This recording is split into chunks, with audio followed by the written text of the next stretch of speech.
Hey guys, welcome back. Today I'll be walking you through these paintings and I'll also be sharing what I've learned from painting them.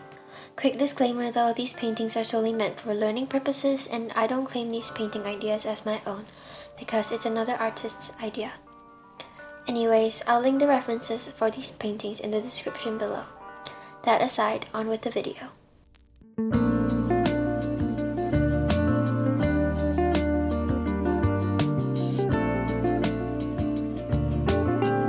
For this first painting, I wanted to paint a misty forest.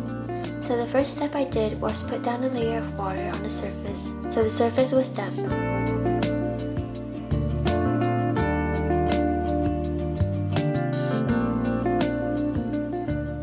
And then I made a gradient with this pinky maroon color. I know artists typically don't use black in paintings, but for the sake of simplifying things, and the fact that I can't get a very deep color from this ready-made paint color, I decided I didn't want to go through the hassle.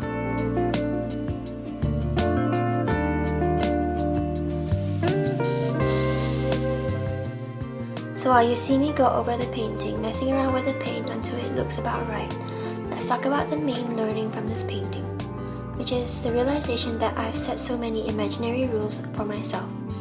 Like, if it isn't going to be challenging, it isn't worth painting.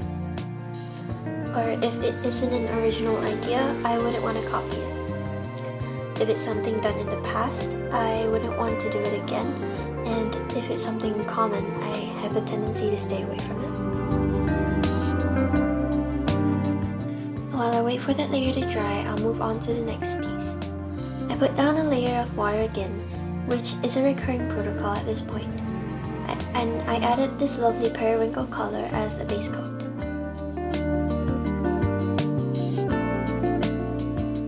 I really had fun picking out the colors, and I think they complemented each other really well. The second painting is meant to be a sky, but it didn't turn out as well as I expected. But hey, it's another thing to add to my list of things to improve on.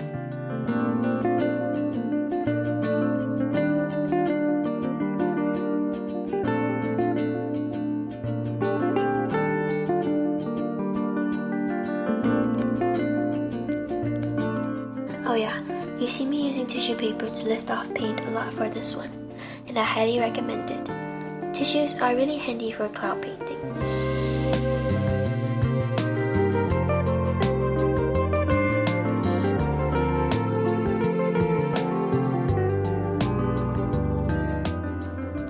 While I waited for that to dry, I moved on to the next one. I used a tissue here to test out the color that I just mixed, but you can definitely use some scrap paper.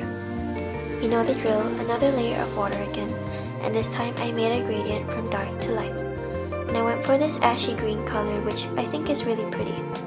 I wasn't sure what I was going to do with this one, but I eventually decided to turn it into a painting of an aurora. This one didn't turn out as well as I imagined, but that's okay. So back to the talk about imaginary art rules. Paintings like these are examples of what I would typically try to stay away from. Like, I've seen so many misty forests while scrolling through Pinterest that I tell myself I wouldn't want to do the same thing. It's my pride. It's stopping me from trying out different things.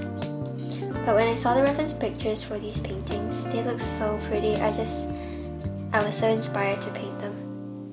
So I decided to break that thumb rule, and here I am making this video.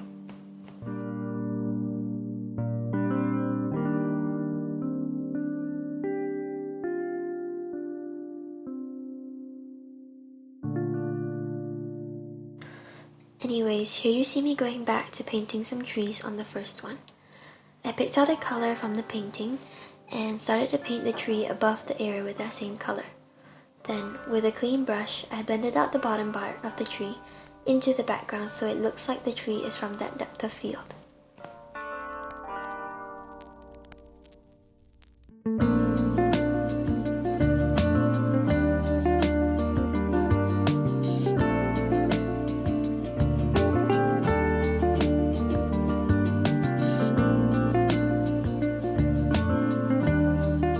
Decide to try out a painting like this one, go ahead and paint with me. Or if you think I should make a whole separate tutorial video for something beginner level, let me know in the comments below. Going over the 4 imaginary rules I mentioned earlier, I'm gonna debunk them for me and for whoever has a similar thought process as me.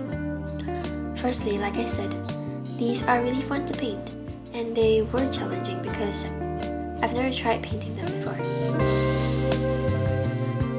Secondly, it may not be an original idea, or you may be copying someone else's work to some extent, but if it's purely for learning purposes, you can try and imitate other people's work, so that you can get a feel of the artist's technique and decipher for yourself whether you like that technique or not, and with that develop your own style.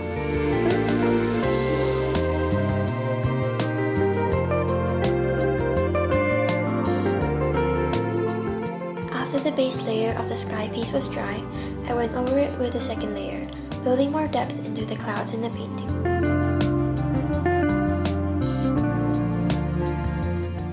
Just because you've painted the same thing in the past, that doesn't mean you've graduated from it. You can still learn a lot by making similar paintings and be better at it. Lastly, I completely understand the appeal of wanting to stand out, but you don't have to jump on the bandwagon completely. You can take parts of it and turn it into something of your own.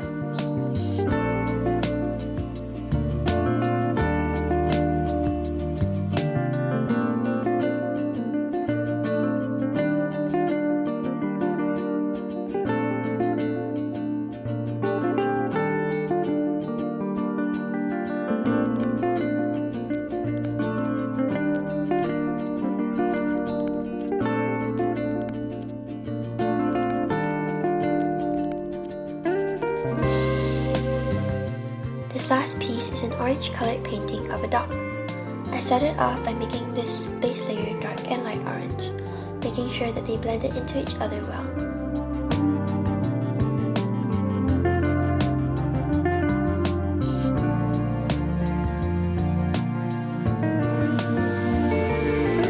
I wasn't too worried at this point about the bottom part because I knew I was going to cover it up with a dark orange later on.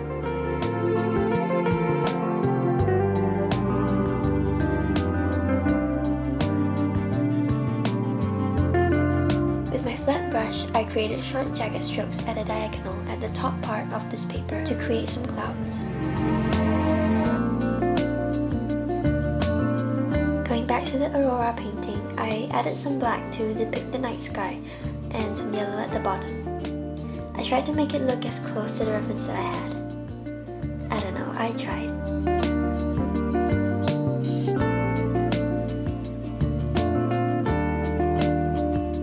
At this point, I was darkening some areas, adding some more color to my painting. I'll insert my reference here just so you can get an idea of what I was working towards.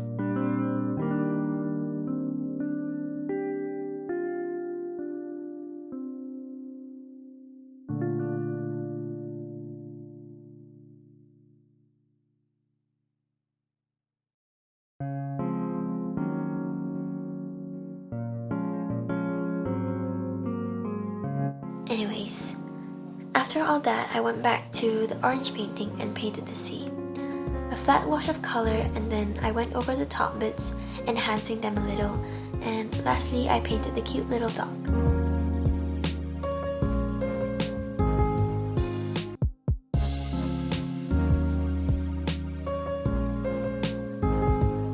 Painting these pieces was a really enjoyable process. It wasn't stressful, and I don't know, I really like the colors. Something about it makes me really happy.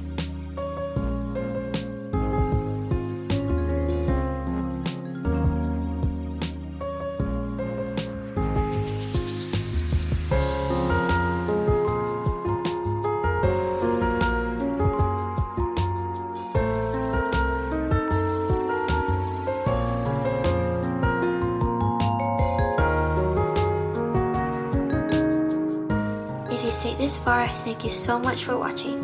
Follow me on my art journey on Instagram at hnna.rt. Details of all my art supplies will be listed in the description box below. I really hope you like the painting, and let me know what you think in the comments below. Have a wonderful day, till next time. Bye.